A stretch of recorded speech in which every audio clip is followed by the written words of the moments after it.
요한복음 강해 말씀 듣도록 하겠습니다. 부활과 승천, 이 제목으로 같이 은혜를 나누기를 원합니다. 사건으로 따지면 부활절 두 번째 사건이라고 할 수가 있습니다. 제일 먼저는 우리 지난번에 같이 나눴던 대로 빈무덤 사건이었습니다. 제가 말씀드리자면 빈무덤은 직접 증거가 아닙니다. 부활하셨다는 증거가 아니고 간접 증거입니다. 무덤이 비어있다는 사실, 그리고 그냥 세마포 흔적만 가지고 우리는 믿음을 고백하게 되는, 그걸 보여주고 있죠. 그건 단순히 그냥 그러니까 어떤 부활의 사건을 보여주는 게 아니고, 사실은 이걸 통해서 우리 주신 메시지가 있는 거죠. 이 조그마한 간접 증거를 가지고 사실은 온전히 믿음을 가질 것을 우리들에게 촉구를 하고 있습니다. 이제는 빈무덤과 같은 사건이 사실은 사도들의 증언이죠. 우리는 사도들의 증언을 가지고 부활을 믿는 사람들, 이게 어떤 빈무덤의 사건에서 우리들이 깨달아야 될 교훈입니다. 하여튼 이 과정에서 여러분이 지금 계속 요한이 전해주고자 하는 것은 부활은 사실이다, 증명하려는 게 아닙니다. 증명하는 게 아니고, 이 부활 사건 앞에서 우리들이 가져야 될 어떤 신앙적인 거, 의미, 메시지를 좀 주목해 보라는 겁니다. 두 번째 사건도 마찬가지입니다. 지금 두 번째 사건은 드디어 부활하신 예수님을 친견하는, 그 몸을 보는 그 장면이죠. 목격하는 사건입니다. 그럼 여러분 어떻게 해야 되겠습니까? 많은 사람들이 보면 좋잖아요. 그렇지 않아요. 목격자는 딱 한 명, 마리아, 막달라 마리아 한 명뿐입니다. 베드로는 어디 갔습니까? 사랑받는 제자는 또 어디 갔습니까? 그 짧은 시간인데 그냥 같이 보지, 또 주님은 보여주시지, 안 보여주셨어요. 막달라 마리아만 혼자 예수님을, 지금 부활한 예수를 만나고 있습니다. 제가 이 말씀을 드리는 이유, 같이 보면 안 되는가? 같이 보면 안 돼요. 왜냐하면 여기에 메시지가 있기 때문에 그렇습니다. 여러분이 메시지를 좀 주목해서 보셔야 됩니다. 그동안 어떻게 우리는 너무 성경을 주마간산식으로 봐요. 의뢰 그러려니 하면서 봐요. 그러니까 제가 보니까 사도 요한이 굉장히 답답했을 것 같아요. 왜냐면 자기가 전하고 싶은 메시지가 있거든요. 근데 이걸 못 보고 사람들은 그냥 자기 통념, 그냥 아니면 교리적으로 그냥 부활한 일을 했을 거야 라고 이렇게 봐버리죠. 자기가 전하고 싶은 메시지가 있습니다. 좀 성경을, 그래서 하나님 말씀 좀 묵상하면서 우리가 자세히 좀 보는 게 좀 필요해요. 하여튼 요한은 그것 때문에 답답했을지도 모르겠습니다. 하여튼 여기서는 이제 천사도 등장하죠. 드디어 천사도 등장합니다. 빈무덤에서는 보이지 않던 그 천사가 지금 등장했습니다. 12절이죠. 흰 옷 입은 두 천사가 예수의 시체에 뉘었던 곳에 하나는 머리편에 하나는 발편에 앉았더라. 여러분은 이 요한의 기록을 보면서 다른 복음서 보면 안 돼요. 다른 복음서 생각하지 말고 요한이 전하고 있는 그 메시지에 여러분 충실해야 됩니다. 사실 다른 성경에서는, 왜냐하면 빈무덤일 때 거기서 천사가 나타나거든요. 근데 요한은 그게 아니었다라고 얘기를 해버립니다. 그게 아니었고 그 이후에 나타났어. 너희는 그 의미를 좀 묵상해봐, 이렇게 되는 거죠. 근데 천사가 앉는 자세도 좀 그렇죠. 앉아 있었어요. 머리편에 하고 발편에 이렇게. 왜 이런 포즈로 앉아 있을까? 그냥 직접적인 이거죠. 예수님의 부활을 확인시켜준다, 천사들이. 그렇게 아마 그렇겠죠. 그런데 여러분, 이 모습을 보면서 떠오르는 어떤 이미지가 없습니까? 연상되는 이미지가 없습니까? 성경을 많이 읽은 사람은 떠올라야 됩니다. 그건 뭐냐면은 여호와의 언약궤입니다. 여호와의 언약궤. 여호와의 언약궤죠. 여호와의 언약궤가 뭡니까? 지성소 안에 하나님의 언약궤가 있는데 거기에 법궤가 있고 법궤에 덮개가 있죠. 그 법궤 덮개를 우리가 시은좌라고 합니다. 시은좌. 여기에 뭐 피를 흘리기도 하지만 하나님의 보좌, 이 땅에 있는 하나님의 보좌를 상징하는 시은자라고 하고 있습니다. 근데 그 시은자를 이렇게 그야말로 보좌하고 있는, 보호하고 있는 두 천사가 있습니다. 스랍이라고 하죠. 스랍. 날개 달린 스랍. 솔로몬의 성전에서 마치 사자처럼, 사자와 같은 형상으로 이렇게 보여주고 있는 두 스랍이 있습니다. 근데 저는 이 모습에서 날개 달린 두 천사가 지금 예수님의 부활한 그 침상 위에 마치 그걸 보호하고 있는 그런 모습입니다. 그래서 어떻게 보면 저 무덤이 지성소예요. 저 무덤이 지성소고 바로 시신이 누웠던 그곳이 바로 하나님의 보좌다. 여기 하나님이 계시다라는 하나의 그냥 그 모습으로 선언이 될 수도 있고 증거가 될 수가 있는 거죠. 하여튼 그 모습이 연상되는지 안 되는지 그건 뭐 이제 각자의 그거지만 또 다른 해석도 가능하겠지만 이런 해석도 가능하다 싶습니다. 지금 예수가 하나님 되심을 좀 보여주고 있는 거죠. 예수님이. 하여튼 마리아는 하여튼 그 하나님의 영광을 보지 못하고 깨닫지도 못한 채 지금 천사한테 예수의 시신을 누가 훔쳐갔다, 어디 갔는지 알려다오, 이렇게 얘기하고 있어요. 근데 이렇게 천사와 마리아가 대화를 나누고 있는데 바로 뒤편에 예수님이 계셨습니다. 마리아는 그 예수님을 알아보지 못하죠. 14절입니다. 이 말을 하고 뒤로 돌이켜 예수께서 서 계신 것을 보았으나 예수이신 줄을 알지 못하더라. 갑자기 예수님이 뒤에 계셨고 뒤 돌아서 봤는데도 예수신 줄 몰랐다는 겁니다. 이거 여러분도 그냥 궁금하지 않아요? 왜 모를까? 왜 알아보지 못했을까? 항상 가까이 계셨던 그 예수님인데 그 얼굴을 보고도 왜 이렇게 모를까? 부활을 전혀 예상 못했기 때문인가? 아니면 자기 어떤 슬픔과 절망감 때문에 보이지 않았던 것인가? 뭐 그럴 수도 있습니다. 근데 예수님 마리아만 그런 게 아니에요. 그 엠마오 제자들, 그 엠마오 길을 가던 그 두 제자도 사실은 예수님 옆에 계시고 같이 이 어떤 그 숙박소 어떤 안식에 들어가고 거기서 식사를 해도 몰라봤습니다. 떠날 때쯤에서야 깨달았는데 깨닫고 나니까 안 보이죠. 이게 뭘까? 이게 그냥 어떤 우리의 어떤 그 어둠에 갇힌 어떤 우리의 눈 그건가? 물론 그런 메시지도 있겠지만 저는 이게 여기서 요한이 전해주는 메시지가 있는 것 같아요. 그 중에 하나가 부활하신 예수의 몸이 달랐다는 겁니다. 예수의 몸이 부활하셨는데 그 몸을 알아보지 못할 정도로 달랐다는 거예요. 지금 실제 여러분 이건 중요합니다. 왜냐하면 나중에 여러분이 부활했을 때 여러분의 몸도 이게 나야 라고 모를지도 몰라요. 그게 사도 바울이 이렇게 부활에 대해서 얘기했죠. 이렇게 얘기합니다. 죽은 자의 부활도 그와 같으니 썩을 것으로 심고 썩지 아니할 것으로 다시 살아나며 욕된 것으로 심고 영광스러운 것으로 다시 살아나며 약한 것으로 심고 강한 것으로 다시 살아나며 육의 몸으로 심고 신령한 몸으로 다시 살아나나니. 고린도전서 15장입니다. 이게 몸의 부활은 맞는데 우리가 생각하는 몸이 아니에요. 썩지 않는다, 영광스럽다, 강하다, 신령스럽다. 계속 그 제자들에게 예수님이 나타나시는데 항상 닫혔다는 표현을 쓰고 사방이 다 문을 다 닫았는데 예수님이 갑자기 나타나셨다. 이런 표현을 쓰고 있습니다. 부활한 몸은 이건 몸은 몸인데 시공간을 초월하는 그 몸이에요. 그러니까 마리아가 몰라볼 수밖에 없는 그냥 여러 가지 상황들에도 여러분의 부활이 어떻게 될 것 같아요? 여러분이 그 모습 그대로 부활하고 싶어요?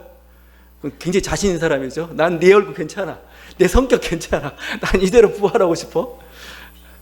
그 신의 도성에 보게 되면 어거스틴이 어떤 사람이 팔이 하나가 없어요. 팔이 하나가 없어가지고 어거스틴한테 질문합니다. 내가 지금 팔이 하나가 없는데 나는 부활하면 어떻게 될까? 이 팔이 있는 거냐고 없는 거냐고. 그러니까 어거스틴이 답을 너의 가장 아름다운 모습으로 부활할 거다. 가장 젊었을 때 아름다운 모습으로. 그렇게 따지면 천국에는 이게 다 청년들만 있게 생겼어요. 아이도 없고 할머니도 없고. 내가 늙어 죽었는데 여러분 늙은 모습으로 부활하고 싶어요? 모르죠 그건. 하여튼 우리는 상상하기 좀 어렵습니다. 그게 부활이라는 사실은요. 그래서 우리는 너무 부활에 생각을 하지 않고 있는데 예수님의 몸도 사실은 그와 같은 몸은 몸인데 물질은 물질인데 우리들이 생각하는 그런 물질이 아닌 그런 모습으로 우리들에게 나타나고 있죠. 그래서 사실은 몰라봤다 이렇게 볼 수가 있습니다. 그러나 이제 알아보는 눈이 열리는 순간이 있죠. 그럼 뭐죠? 예수님이 마리아야 부를 때, 마리아야 부를 때 뭐예요?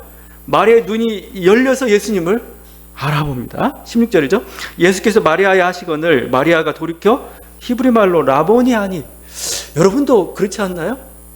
사람을 알아볼 때 보고 알아보지만 목소리를 알아볼 때가 더 정확할 때가 있습니다. 더 예민할 때가 있습니다. 목소리만 듣고 누군데? 아닌데.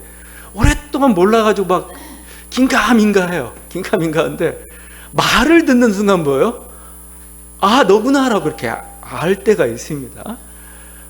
지금 마치 그렇습니다. 예수님이 마리아야라고 그 이름을 부를 때 마리아가 눈이 열립니다. 눈이 열려서 예수님이십니다. 그렇게 알아보는 거죠. 여러분, 이 일이 나중에 우리에게 일어날 일이기도 하고, 실제 성경 속에서는 나사로에게도 일어났던 일입니다.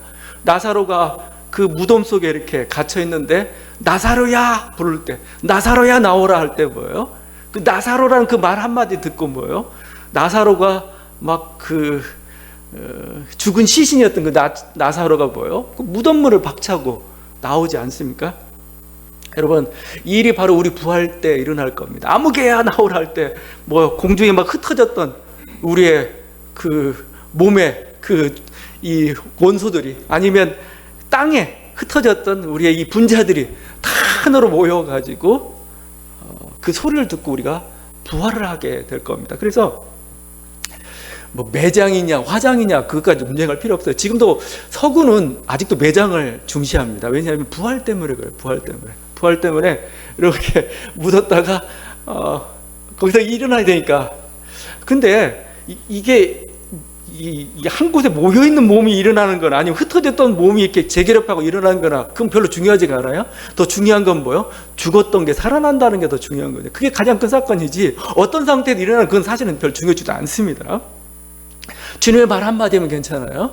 아무개야 일어나라 할 때 뭐예요? 우리 몸이 이제 다 그냥 순식간에 새롭게 변화된 몸으로 일어날 것이다, 이렇게 말씀하고 있습니다. 주님은 우리의 이름을 부르시는 그 분입니다. 우리는 그 음성을 듣는 순간 알아들어요.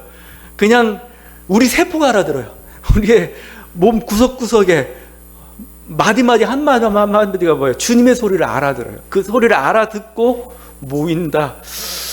요즘 항상 물리학들이 항상 별 신기한 세계들을 얘기하기 시작하니까 그럴 수도 있겠다는 생각이 들어요. 그냥 우리의 이런 존재 자체만, 우리 귀가 있고 소리가 있고 이래만 듣는 게 아니고, 실제 우리 세포도, 우리의 몸도 하나의 유기체잖아요. 뭔가 소리를 듣고 있다는 생각도 들기도 하는데, 바로 예수님의 소리가 들릴 때 마리아의 눈이 열렸던 거죠. 그건 아마 어떻게 보면은 예수님께서 말씀하셨던 요한복음 10장에 있었던 하나의 그 사건이죠. 예수님이 선한 목자로서 양들의 이름을 알고 그 이름을 부를 때 그 양들은 그 소리에 반응한다고 하죠. 10장 3절입니다. 양은 그 음성을 듣나니 그가 자기 양의 이름을 각각 불러 인도하여 내느니라. 나는 선한 목자라. 나는 내 양을 알고 양도 나를 아는 것이, 내 양은 내 음성을 들으며 나는 그들을 알며 그들은 나를 따르느니라. 여러분, 이 소리가 들리고 들립니다. 여러분이 마지막 정말 부활 때 지금 휴거해야 될 그 시간입니다. 휴거해야 될 시간인데 소리가 안 들려요. 왜? 내가 잘못 들었나? 지상으로 나오고, 아니면 그럴 필요 없어요. 여러분, 못 들은 겁니다. 못 들은 것은 모른다는 거예요. 그러니까 제외됐다는 겁니다. 여러분이 선택받았으면 반드시 들을 수밖에 없어요. 저 소리는 주님의 소리구나. 그래서 주님의 소리에 우리는 반응할 수밖에 없다는 거예요. 여러분, 그래서 소리에 여러분 좀 민감하셔야 됩니다. 이제 그 소리는 말씀으로 들리고 있죠. 하나님의 말씀으로. 하나님의 말씀이 울릴 때 우리는 하나님을 알아봅니다. 우리 하나님을 경험하게 되는 거죠. 여러분, 소리가 더 예민해요. 제가 이제 진화론이나 이런 걸 많이 얘기하지만, 진화론적으로 봐도 어떤 생명체에게 있어서 가장 오랜 기간 뭔가 있었던 뭔가 감각기관이 청각이에요. 듣는 거예요, 듣는 거. 시각은 나중에 발달한 겁니다. 대부분의 생명체는 소리에 민감하지 않은 생명체는 없어요. 제가 소리라고 할 때, 이게 단순한 듣는 소리뿐만 아니고 여러 가지 주파수가 다른 여러 가지 음역대 그 소리도 있습니다. 다양한 소리, 마이크로파까지 전부 다 들어간 얘기를 한 겁니다. 소리. 그러니까 그게 감각기관이, 그걸 못 듣는 생명체는 없습니다. 거의. 정보량도 실제 청각 처리하는 정보량이 10배예요. 시각보다. 그만큼 중요하게 그래서 여러분 보는 것보다 사실 이렇게 듣는 게 굉장히 중요하고 우리는 이제 너무 보는 것에 취해가지고 이제 듣는 기관이 퇴화되어 버린 게 우리의 지금 모습인 거죠. 여러분 영화 타짜를 보면 굉장히 유명한 대사가 있습니다. 뭐죠? 손은 눈보다 빠르다. 손은 눈보다 빠르다. 진짜 그래요? 눈은 보는 손은 빠르죠. 또 이런 말도 있습니다. 밑장을 빼면 소리가 달라. 이거죠. 속인다고 해가지고 화투나 카드 밑장을 싹 빼는 순간 소리가 다르다고 이렇게 얘기해요. 아주 예민한 소리를 가지고 있는 게 타짜인 거죠. 우리는 소리를 듣는 순간 그 사람의 그 마음까지 대충 짐작하죠. 저거 지금 뭔 마음이다. 지금 무슨 상태다. 아죠? 근데 자꾸 이걸 못 들어요. 왜 못 들을까요? 너무 공감하지 않기 때문에 그렇고 주목하지 않기 때문에 그래요. 그 사람 분명히 떨고 있어요. 그 사람은 지금 막 뭔가 불안해하고 있어요. 그 사람 분명히 화가 나 있는데 그냥 우리는 둔감하죠. 자꾸 그 메시지를 못 알아들어요. 소리에 민감하지 못한 그런 존재죠. 그 박쥐가 이렇게 곤충을 막 잡으러 막 달려갑니다. 달려가는데 그 소리가 그러니까 자기들 박쥐 사이에서 그 소리가 어느 정도냐면 지하철에서 소음 내는 그 비명 소리 정도 된다는 거예요. 박쥐 사이에서 막 곤충 잡기 위해서 달려가는 소리. 근데 우리는 뭐요? 전혀 못 듣습니다. 왜냐하면 주파수가 달라서. 그래가지고 하늘이 평온한 줄 알아요. 하늘이 이렇게 평온해? 평온한 게 아니고 시끄러워요. 막 그 주파수 내가면서 곤충 잡아먹으려고 막 이렇게 하고 있는데, 여러분 우리들에게 그래서 필요한 게 영적 주파수죠. 영적 주파수라는 걸 이야기하고 있고, 예민한 영적인 귀를 좀 갖는 것, 그죠? 그 소리에서 뭐죠? 그냥 똑같은 한마디 말이지만, 똑같은 문자로 들려진 하나의 소리지만, 그 소리에는 다양한 메시지들이 있고, 그 소리에 반응하는 사람들은 뭐요? 눈이 열려서 하나님을 보게 되는 거죠. 근데 우리는 너무 욕심에 팔리고, 자기 생각에 팔리고, 그래서 더 이상 하나님의 메시지를 듣질 못하고 있는 게 우리들의 모습이죠. 지금 마리아야 부르는 그 순간에 뭐요? 마리아의 귀가 열린 거죠. 귀가. 그래서 주님을 보게 되었던 거죠. 여러분, 지금 우리가 하나님과의 교신은 이제 소리로 됩니다. 말씀으로 된다는 겁니다. 말씀으로. 이게 부족하다고 생각하지 마십시오. 오히려 더 많은 정보들을 우리에게 주고 있고, 우리가 그것을 예민하게 듣고 맞춘다면은 명확히 우리들에게 보는 것보다 더 확실한 것을 우리들에게 가져다 준다. 이 교훈을 우리가 받을 수가 있겠습니다. 마리아 얘기를 했는데 지금 그 부분 앞부분을 많이 차지하고 있죠. 근데 더 중요한 건 사실은 뒷부분에 있습니다. 오늘 사건의 핵심은 바로 여기 있는 거죠. 자, 이 순간에 마리아가 예수님을 알고 예수 붙잡았습니다. 그 무릎 꿇고 발을 붙잡았는데 뭘 붙잡았느냐, 하늘로 간다는 그 예수님 붙잡았다 이런 표현도 있는데, 이 붙잡았다는 게 사실은 마리아가 가지고 있는 생각, 우리들이 가지고 있는 그 생각에 대해서 다시 한번 우리들을 생각하게 만드는 겁니다. 어떻게 보면 마리아는 뭐예요? 이게 예수님이고 부활하신 예수님이라면 우리와 이제는 함께 하겠구나 이제. 왜냐하면 예수님이 이미 약속을 주셨어요. 고별강화에서 13장부터 17장에 이르는 고별강화, 예수님 뭐라고 말씀하시는 이렇게 얘기했죠. 14장 18절 19절입니다. 내가 너희를 고아와 같이 버리두지 아니하고 너희에게로 오리라. 조금 있으면 세상은 다시 나를 보지 못할 것이로되 너희는 나를 보리니 이는 내가 살아있고 너희도 살아있겠습니다. 곧 본다라고. 곧 본다. 지금이구나. 지금 그래서 어떻게 보면 붙잡고 있다는 표현. 주님 지금 우리와 이제 함께 하시겠군요. 이렇게 그러는 거죠. 근데 주님은 날 붙잡지 말라라고 얘기합니다. 아직은 아니합니다. 아직은 아니고 아직은 땅에 머물 때가 아니다, 이런 말씀입니다. 그 이유가 17절에 나와 있습니다. 왜냐하면 내가 아직 아버지께로 올라가지 아니하였노라. 그리고 이어서 예수님이 제자들에게 전하라고 마리아에게 주신 말씀 이렇게 되어 있죠. 너희 하나님께로 올라간다 하리라. 여기 올라간다가 미래형 아닙니다. 현재입니다. 나 지금 올라가고 있는 중이합니다. 나 지금 하늘로 올라가고 있는 중이합니다. 자, 이 말씀, 지금 어떤 이 사건의 핵심이라 볼 수가 있는데, 이 말씀 의미를 여러분 찾으셔야 됩니다. 그럼 뭐예요? 지금 예수님이 바로 승천하시는 장면입니다. 승천하시는. 부활하신 예수님이 하늘로 올라가는 승천의 장면입니다. 어떻게 두 천사는 지금 예수님과 동행하기 위해서 지금 옆에 있는 겁니다. 자, 그래서 지금 예수님이 제자들을 어디서 봅니까? 제자들을 언제 보냐면 바로 오후 저녁 때 봅니다. 저녁 때 제자들이 모여있는 그 가운데 예수님이 나타나십니다. 그럼 이 예수님은 부활의 예수님입니까?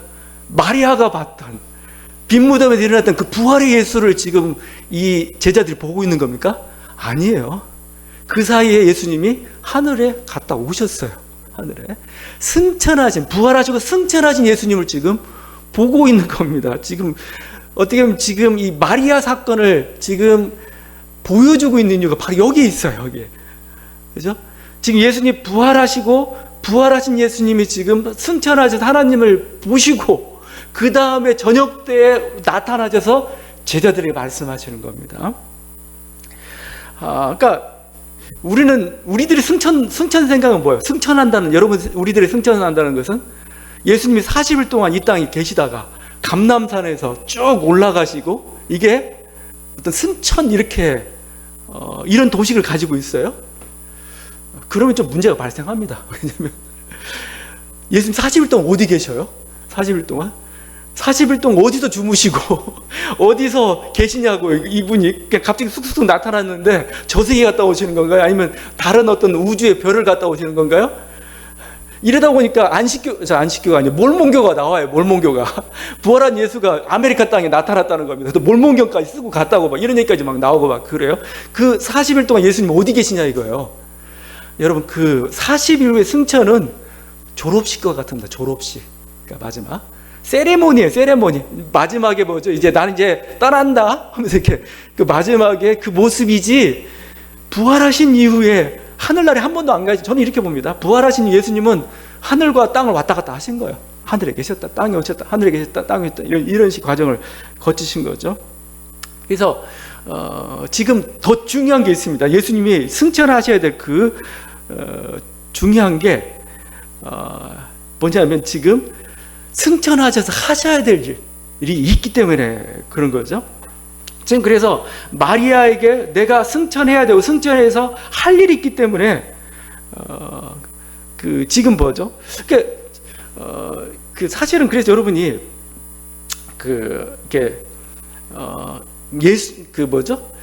이 부활과 어떤 승천이라는 건 사실은 부활의 연속 과정으로 봐야 돼. 어떤 부활의 완성으로 봐야 될 게 사실은 승천인 거죠. 부활의 영광. 그래서 항상 우리 초기 신앙 고백 이랬습니다. 주님은 다시 살아나셨고 하나님 보좌 우편에 앉아 계시죠. 이게 뭐예요? 부활과 승천을 같이 고백하고 있는 게, 부활과 승천은 같이 가는 겁니다. 그래서 사도 바울이 3년 후에 다메섹에서 예수를 봤습니다. 그 예수가 어떤 예수예요? 그냥 그 예수가 어떤 예수냐면은, 우리가 볼 땐 3년 후면은 40일 이후니까 이건 승천의 예수를 만나든가 뭔가 환상의 예수라고 해야 되잖아요. 사도 그렇게 얘기하잖아요.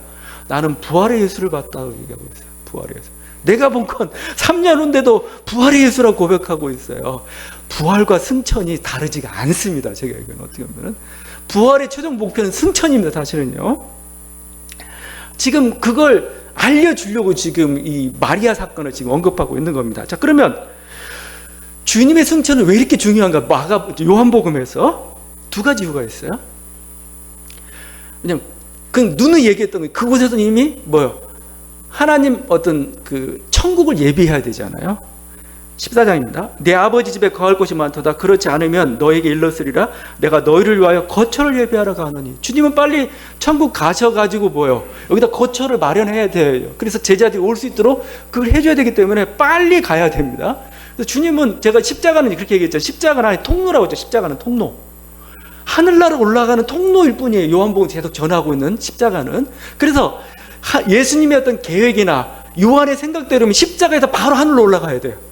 그런데 3일을 유보하셨죠. 왜 3일을 유보하셨느냐? 부활 때문에. 부활. 왜냐하면 장차 우리들이 부활해야 되기 때문에 그 사인을 보여주시기 위해서 그게 필요하기 때문에 3일을 사실 유보한 거랑 마찬가지입니다. 빨리 주님께 가야 되는데, 왜? 승천하셔서 하나님을 뵙는 게 영광이고, 하나님을 뵙는 게 뭐예요? 거기서 거기서 이제 천국의 집을 마련하시는 거죠. 그래서 뭐요? 승천이 중요한 거고 승천을 하셔야 되는 거죠. 그래서 그 입사장과 같은 그 말씀을 합니다. 또 중요한 게 있습니다. 승천하셔서 거기서 모시고 와야 될 게 있습니다. 그게 성령입니다. 성령, 보혜사 성령. 보혜사 성령 하나님을 이제 모시고 와야 됩니다. 모시고 와서 해야 되죠. 그래서 여러분 다음 시간에 묵상할 거지만 예수님이 첫 번째 제자들을 만나가지고 여기서 여러 가지 말씀도 주시는데 가장 중요한 게 뭐예요? 성령을 주는 겁니다. 숨을 훅 불어넣으시며 성령을 받으라라고 하시는 거죠. 여러분 이 성령과의 만남이라는 거, 그것 때문에 사실은 뭐 주님은 승천 얘기를 하고 있는 겁니다. 제자들이 지금 만날 수 있는데 지금 만나는 게 지금 중요한 게 아니고 내가 승천해서 성령과 함께 와서 제자들을 만나고 제자들에게 이제 성령을 줘야 되는 거예요. 지금 그래서 지금 승천이 자꾸 이 사건을 통해서 승천과 부활을 지금 나누고 있는 듯한 모습이 보이는 거죠.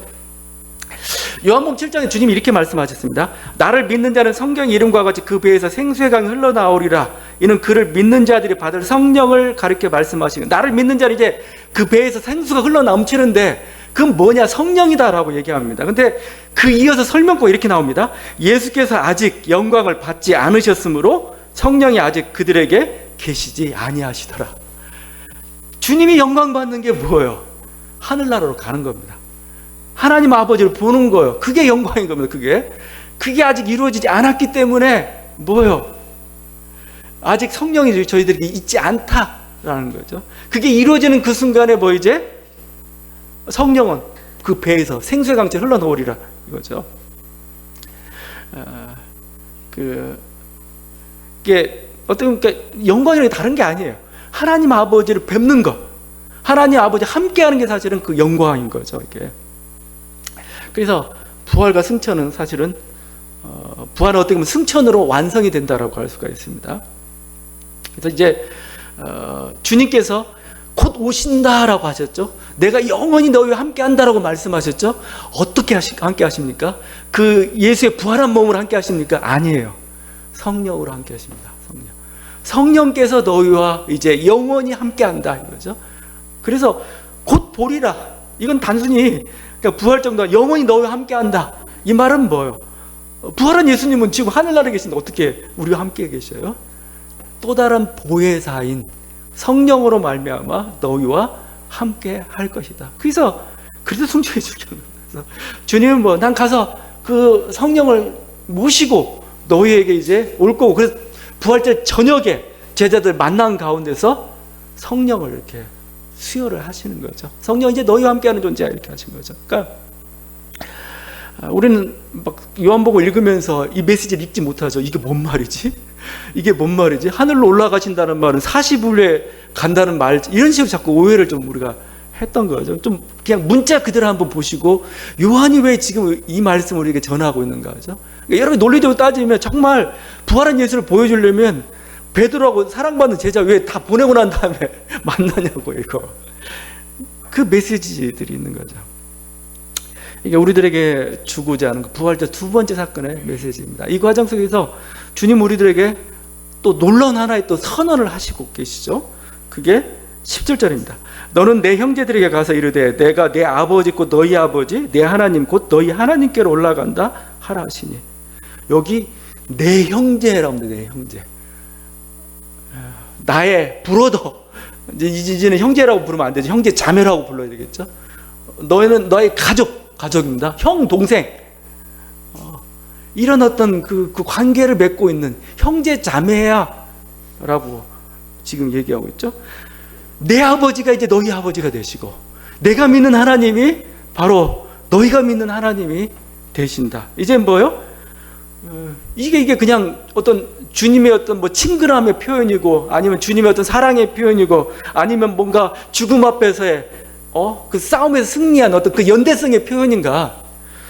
저는 아니라고 봐요. 이 정도 차원만이, 물론 이것도 있죠. 근데 이 정도 차원만이 아니라고 생각합니다. 제가 말씀드린 결정적인 사건은 성령의 임재입니다. 성령의 임재. 예수 그리스도 안에 있던 하나님의 영이 이제 뭐죠? 그 예수를 믿는 자들, 제자들의 공동체, 저들 가운데도 이 성령이 임하게 되었다는 거죠. 이젠 뭐요? 출신, 성분, 뭔가 신분에서 다 모든 변화들이 일어나고 있는 그 모습입니다. 그냥 완전히 변화된 모습입니다. 그냥 단순히 그냥 뭘까 그냥 부르는 정도가 아니고 실체의 변화를 지금 보여주고 있어요. 성령이 임했기 때문에 보여. 성령 임한 사람들을 심지어 뭐라고 표현했어요? 예수님이 신이라 하였거늘, 신, 하나님이라고 했다는 겁니다. 근데 뭐요? 나도 성령을 받았고 이제 저들도 성령을 받게 될 터이니 뭐 주님은 형제라 부르기를 부끄러워하지 아니하셨다. 여러분 히브리서의 말씀입니다. 히브리서 2장 11절. 거룩하게 하시는 이와 거룩하게 함을 입은 자들이 다 한 근원에서 난지라. 그러므로 형제라 부르시기를 부끄러워하지 아니하셨다. 히브리서 형제라 부르기를. 요한복음 15장에서는 친구라고 그랬죠. 친구. 야, 그러면 너희는 내 친구야. 친구 차원을 뛰어넘고 있습니다. 이제는 형제다. 형제. 너희는 나의 형제다. 나의 자매다. 나의 가족이다. 천사들은 주님을, 하나님을 주님으로 불러야 됩니다. 주님. 근데 우리는 뭐요? 아버지라 부르죠. 아버지라 부릅니다. 자, 이게 바로 요한복음에서 얘기하는 자녀됨의 권세입니다. 하나님의 믿는 자들, 하나님의 자녀가 되는 권세를 주셨으니 이 권세는 뭐예요? 혈통으로나 육정으로 사람의 뜻으로 나지 않고 하나님께로부터 난 자들이 어떻게 성령을 받음으로 난 자들이죠. 우리는 한 사람에서는 너무나 소중한 존재들입니다. 인간이 왜 소중하냐? 인간이 왜 위대하냐? 물론 여러 가지 것들을 얘기할 수가, 뭐 하나님의 형상을 가지고 태어났기 때문에 위대하다, 뭐 구원받았기 때문에 뭐 위대하다라고 하겠지만, 이제 뭐 인간 자체가 뭐요? 하나님의 신을 받은 사람들입니다. 하나님의 영을 받은 사람들입니다. 그래서 그들은 뭐요? 신적인 존재가 된 거죠. 그래서 사실 그 존재 자체는 위대한 거죠. 그게 장애인이나 비장애인이나 아니면 그게 어떤 형태의 사람이든지 뭐요? 성령을 받은 거예요. 그 사람들은 이제 하나님의 자녀이고, 그러니까 함부로 못하는 거죠. 이방인들에게 여러 가지 말로 하는데 사도행전이나 사도 바울이 결정적 증거로 삼는 게 뭐예요? 성령이 임하는 겁니다. 저들에게 성령이 임하셨으니 저들을 구원하셨다는 것을 우리가 어떻게 하려? 이건 이제 오늘날 사회에도 마찬가지입니다. 분명히 이슬람이고, 분명히 소수자고, 분명히 뭔가 우리들을 보기엔 죄인이고, 뭔가 세리라고 하는데, 만약에 그들 가운데 뭐예요? 하나님의 영이 임했다면 뭐예요? 우리는 그에 대해서 뭐라고 할 수가 없습니다. 하나님이 받으셨는데 인간이 어떻게 하겠냐 이거죠. 그들이 어떤 그 소중함, 그 귀중함, 그걸 지금 주님은 나의 형제다 이렇게 부르고 있는 겁니다. 우리 한 사람 한 사람은 성령을 받은 사람들이에요. 그냥 소중함을 떠나서 어떻게 보면 우리는 굉장히 신과 같은 그런 존재인 거죠. 그러므로 우리 자신을 너무 나무라지 마세요. 너무 쪼지 마십시오. 하나님도 여러분을 그렇게 소중하게 대우하시고 실제적으로 이렇게 만드셨는데 우리가 우리 자신에 대해서 이렇게 너무 박하게 대우하지 말라는 겁니다. 그리고 다른 사람을 향해서도 사실은 마찬가지죠. 고린도 교회에서 사도 바울이 이렇게 여러 정말 이질적인 사람들이 모였는데 그들 향해서 그들을 존중하고 그들을 성도라고 거룩한 사람이라고 부를 수밖에 없는 것은 그들 가운데 성령이 계시기 때문에 그래요. 너희가 살아계신 하나님의 성전이다. 하나님의 영이 너희 가운데 거하시기 때문에 너희는 어쨌든 조심해라. 너희는 형제님들 함부로 대하지 말라. 아니면 서로 존중하라. 이런 윤리들이 나올 수가 있는 거죠.